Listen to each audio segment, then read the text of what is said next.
40, and he would be talking to us about how industry will be helping all this movement for Ayurveda Vision 2047. Over to you, sir. Thank you. Hello.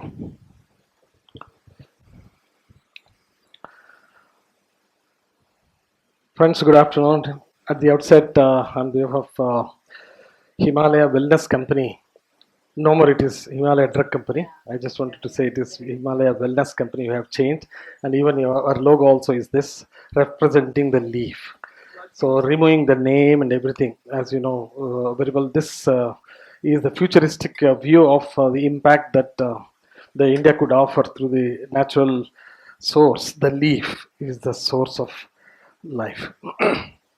And in fact, that's the life which all started before the chlorophylls down in the water. On behalf of the company, I thank Dr. Padmashri Darshan Shankarji for giving us the opportunity to share our experience and thoughts here. After spending about a decade and a half in learning Ayurveda through the mode 2, with the version 2, what is called as Adhyapanam, Adhyanam was over as a student and all that, and Adhyapanam is a very important stage of learning Ayurveda than being Adhyanam. I moved to industry with a sole interest of the research to bring out the most important thing, that what the tenets of Ayurveda can be brought into the public and the use. Here today, I just restrict myself to those key drivers which makes the Ayurvedic drug industry. A lot of other speakers have talked about the industry perspective and even many other aspects. But I just want to highlight with the experience what is future, what is the whole world is asking for. If you remember that yesterday the Honorable Secretary of Ayush said one of the vision in the 2047 is to get at least 20 to 30 Ayurveda based, Ayush based products in global market. That's the target. Okay, it's all right in India, everything is okay, but to go to that level, the first question as soon as I entered the industry from the academia was this: to face these people, the regulators. At that time, 2.5 decades ago, when we said our product is Ayurvedic proprietary medicine, Ayurvedic medicine, they said, what is Ayurveda? Ayurveda. So they're not even able to pronounce. So they asked what this drug, what do you mean by that? We are not aware of that. So these regulators went on asking questions, do you fit into a framework that we know? So what was that framework? I'm going to highlight here. And how beautiful that the Charaka had identified this format, several thousand, whenever the Charaka Samhita was written, or redaction of the Agnivesha Samhita, Agnivesha Tantras rather. To them, that when I said Ayurveda, whatever the way it is pronounced, they understand only some herbs, herbal preparation, or some massages and spa treatment, or sometimes a gooey preparation like this, the paste and bitter and all that. This is what is Ayurveda, we understand. So the Ayurveda drug is what I restrict myself, because people talk about Ayurveda. To me, Ayurveda is biology. The first ever word that Indians or whoever has contributed to the world, Ayurveda is the biology, 5,000, 3,000, any number of thousands years ago. But whereas the biology word, you see, 1773, hardly 300 years. Biologia, it started with the Dutch word.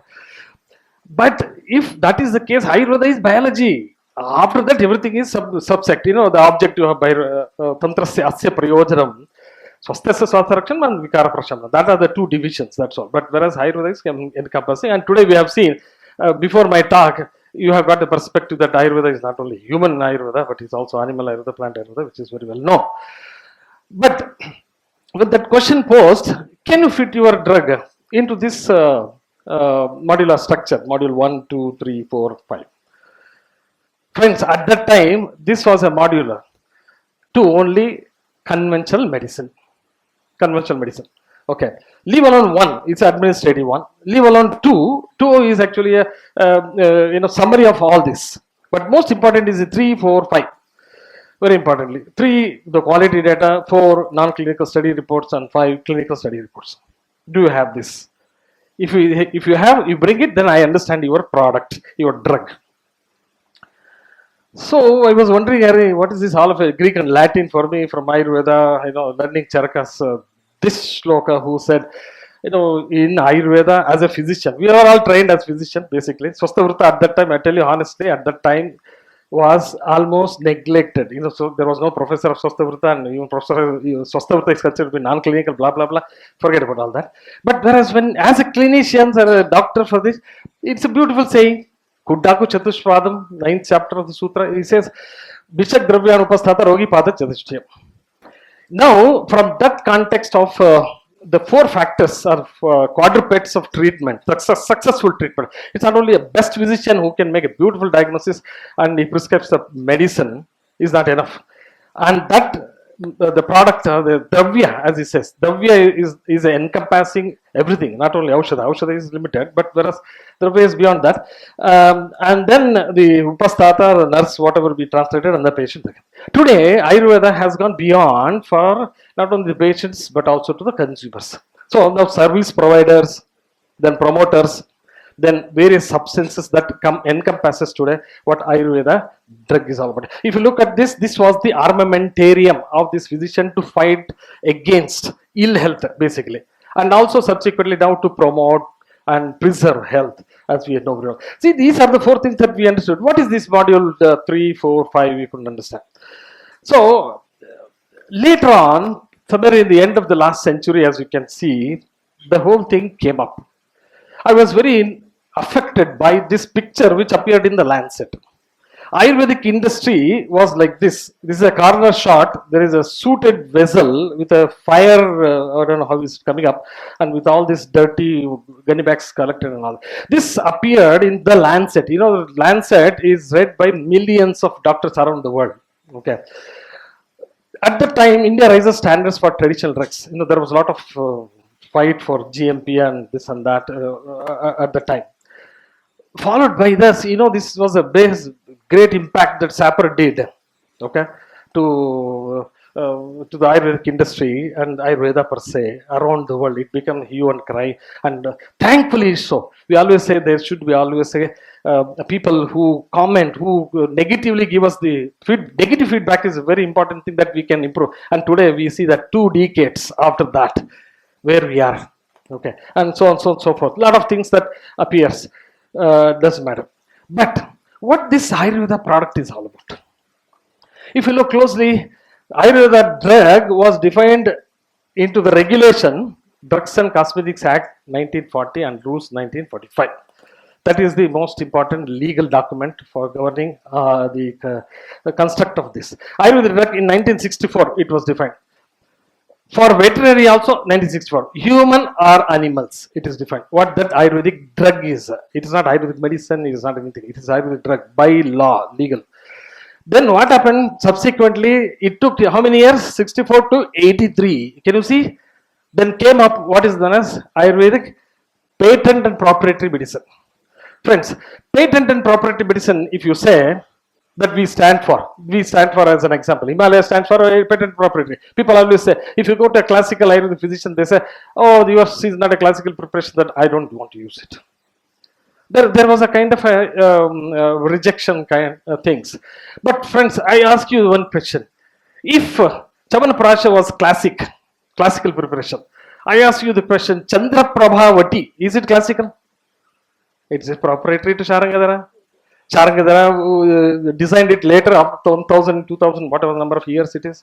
And subsequently Bhava Prakasha, some Yoga Ratnagara, and many preparations came up in different parts of time. They are all proprietary at that time for them. Just because it was written in Sanskrit, can you say it is away from Ayurveda? Brihatri is, and of course Lagutri is subsequently. Anyway, but it took long time for the government to define. Now look at this. It was Ayurvedic drug, then it became Ayurvedic proprietary medicine. Okay. Then that is very important. After that, how long? 83 to 2010 defined Saundarya Prasadak. When it became so popular, but I still remember there was a question challenge to my chairman in the middle of 1990s. Okay, when he was thinking what is next, what is future, he's always thinking future, what is next. That's how we are here today, as Himalaya being the leaders there. So he was thinking of, he was posed with a challenge that if there is a product, the Ayurvedic drug or Ayurvedic proprietary medicine used, it's only for the disease, people use in the disease. But whereas when does the entire mass can use on a regular basis is only in the personal care, because the dinacharya involves, as you know very well in Swastha Vrutta, it is a statistic which says at least 8 products people use every day from morning till evening, from Danta Dhavana to Padabhyanga. Okay, so that was very important, critical. That's how the Saundarya Prasadak we brought in as personal care. Never it was cosmetic. People, you say, you have Ayurvedic cosmetic, Ayurvedic. There is nothing what called as Ayurvedic cosmetic. It is Ayurvedic personal care, the skin, hair, and others. And then subsequently with this nutritional. Today, health supplements, nutritional supplements are a big thing that is, controlling the whole the market, as you know very well. People want it, and today everything has been framed outside. If you go, it's always health supplements, food supplements, dietary supplements. In fact, in 1992 the US FDA's the challenge was when the whole world, American world, was using the natural products as supplements, they had no control. So even though some of these ashwagandha and other things are there that cannot be called as drug, it has to be a supplement. And that it took India to 2010 to come. And what is the future is this, sorry. The Ayurveda Agro, and a lot of companies today coming back into what is known as natural agriculture and agricultural products. And today we got, heard Balasubramaniam speaking about it. Great products to come. But what this CTD is all about, look at this so very closely. I'll link to you how Charaka said exactly what this is all about. See, the quality module 3 consists of herbal substance, herbal preparation, drug product. This is what a standard word that we have to use. Whenever we say herbs, it can mean anything. People ask, you give me pudina, what all you can make pudina? One thing is known as chutney only for the samosa. But what else do you know? Some say juice, okay. But what else can you make? If it is made dried, it is used as a dusting, the herbal powder for drink and stewing and all that, very well known. So herbal substance is different. It's a raw material, what you call it now, RM.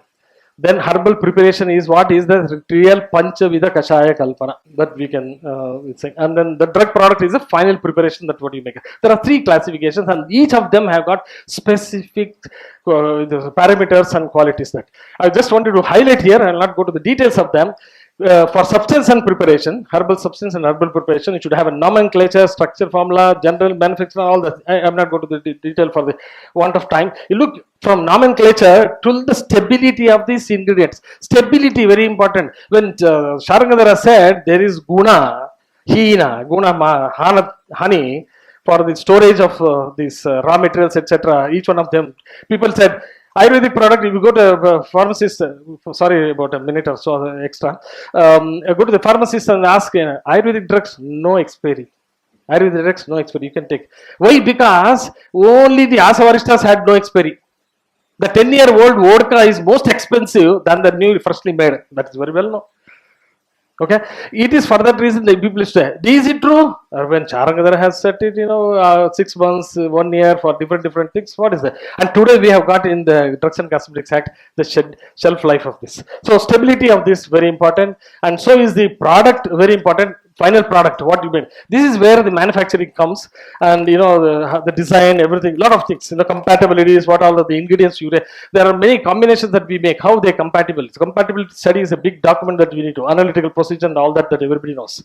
Okay, and then non-clinical module, pharmacology, pharmacokinetics, toxicology. And in that, all these things were asked. At the time when this was being challenged, the WHO came out with a lot of support for this herbal medicine, saying that some of them are not possible for herbs because of being very complex in nature. Getting into pharmacokinetics with ADME, you need to have a molecule that you need to follow it until the things that comes out of the biological system is quite challenging. So that there was a allowance for that. For herbal drugs, it cannot happen. But still, the challenge is still open. And newer technologies coming. Today we are able to make it. Today we are able to do it. 20 years ago it was a challenge. 10 years ago it was also still, and the technology has helped. Understand the toxicity. This is very important. Sapper thrown a big bomb on that, and do we have? And that's where from the pharmacovigilance for Ayurveda, everything came up in Jamnagar and everything, as we know very well.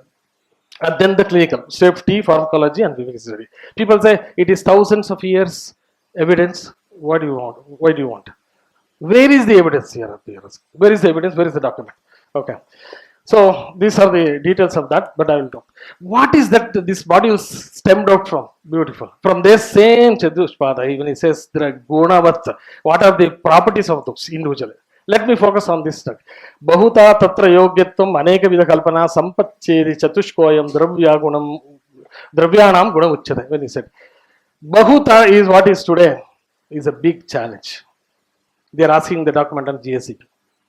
Okay, Bahuta. Until unless the quality of a herb is dependent on how abundant it is available. Abundance is no doubt cultivation.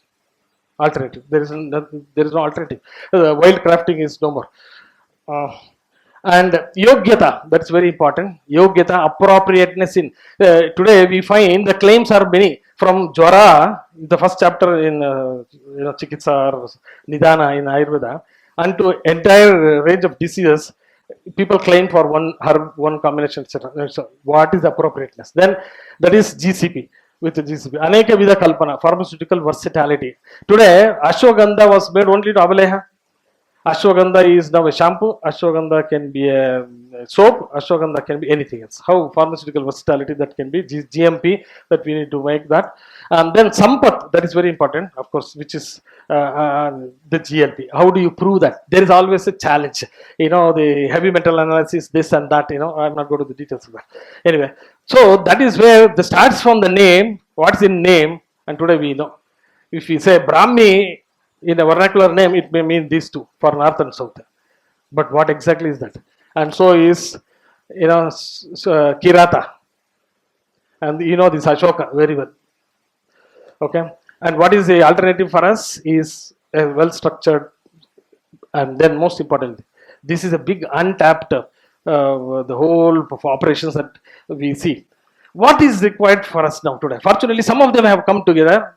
This is very well known in some of the works of the former FRLC under his guidance have brought in all this. These people, these ministries should form a consortium to help this. This is the starting material. If this is not met, cultivation, which the whole campus is working for last 3 decades. I witnessed as the first ever volunteer in the beginning from Loka Swastha Parampara Samvardhan to FRLST to what we are today, TDU. This has to, and there should be and there are a set of things that they have laid down that has to be brought into activities today. And until unless this is met, it's very difficult. Friends, beyond what we think, look at this Far East and Southeast Asians are already doing. This is from a Borneo study wherein this AI interface in authenticity cultivation, harvesting, packaging, supply chain with a deep learning models have already been in place. And so is identifying the natural compounds also. Deep learning methods are available. And then of course DNA, we have been very happy and boast to say that we have contributed to the BOLD database as well as NCBI, the DNA fingerprinting of many of these herbs together. And then there is a South Korean company who has brought in AI to need of South Korea's traditional system of book, that Doinge Bogam. They have evolved system with the help of the AI, wherein they can identify and analyze the effect of the traditional medicine is all about. Friends, this is what is a very close and ultimate dictum of what Ayurveda is, that we should not debate anytime. There is Ayurveda affirmatively, Nacha evahi hasti. They affirmatively said there is no limitation, limitless. You cannot restrict to Indian, traditional, only local, and all those things. It is beyond. That's why Ayurveda itself is a biology. And then why should we differentiate ancient, modern? It's all the time. As somebody said, what is today is tomorrow's history. There is a need for attentive and uninterrupted perseverant approach. Tasmat apramattah shashvad abhiyogam asmin gachet. Always. That is what is the endurance Professor Darshan Shankar has seen on all his life from the beginning. In order to develop the excellence in learning, एतच्च कार्यम् एवं भूयश्च वृत्तसौष्ठवं मनसूयता परेभ्यो अपि आगमयितव्यम्. That's very important. We say that is modern biology, that is modern biochemistry, that is modern veterinary. Why? Parebhyo, even from the unknown source, we should accept it. Krutsto hiloke buddhimatam acharya. For the intellectual person, the whole world is a teacher. And opposite to the unintelligent, having thus seen the intellectuals, even from the unfamiliar source, Dhanyam, Yashasyam, Ayushyam, Paustikyam, and Laukyam. That is very important. We should not say in history. We should be Laukyam, contemporary. Ayurveda is contemporary. Ayurveda knowledge is always contemporary. Ayurveda was before, Ayurveda will be now. Ayurveda is only for the future. Thank you very much.